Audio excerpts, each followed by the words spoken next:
The wet weather across northern parts continues as we go into the weekend. Hello, thank you for joining me for your latest weather update from the Met Office.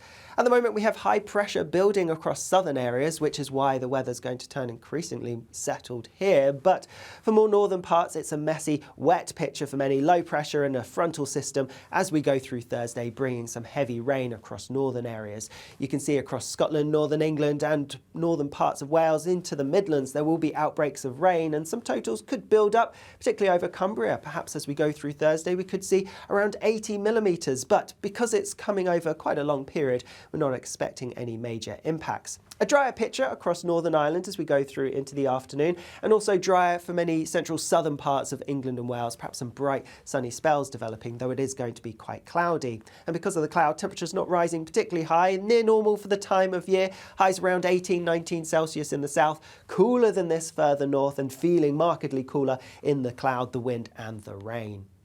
As we go through the end of the day on Thursday, we're going to see most of that rain across northern areas clearing away for a time, though notice it will affect Orkney and Shetland as we go through the night. Then there will be a quieter spell before more rain pushes its way in across parts of Northern Ireland, southern Scotland, northern England and perhaps northern parts of Wales as we go through the early hours of Friday morning. For many it is going to be a breezy night and a cloudy one too, so I'm not expecting temperatures to drop much. In fact, across parts of northern UK, temperatures will only drop a degree or so compared to the daytime highs.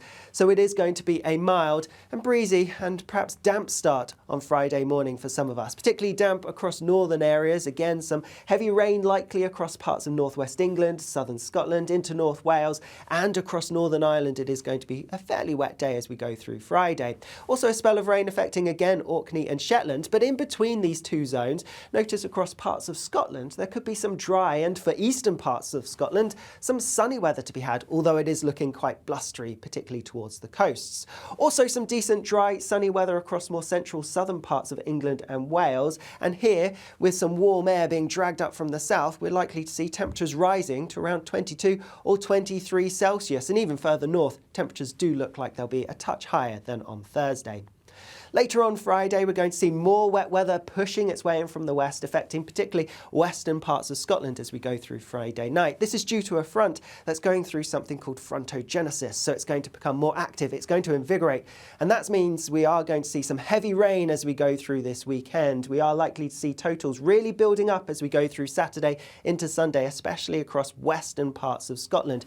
We are likely to see some localised flooding. There could be some disruption to travel as well, so do take care if you're in this neck of the woods. But that whole front does push its way northwards, and that does two things. It allows the more settled weather in the south to become more widespread as we go through the weekend, and we're going to drag in some warm air from the south. As a result, temperatures on Sunday could reach highs of around 26 or 27 Celsius, which is unusually warm for the time of year. Aidan will have more information on the weekend forecast in our weekend weather video, which is available on our YouTube channel later this afternoon. Otherwise, you can keep up to date across our social media.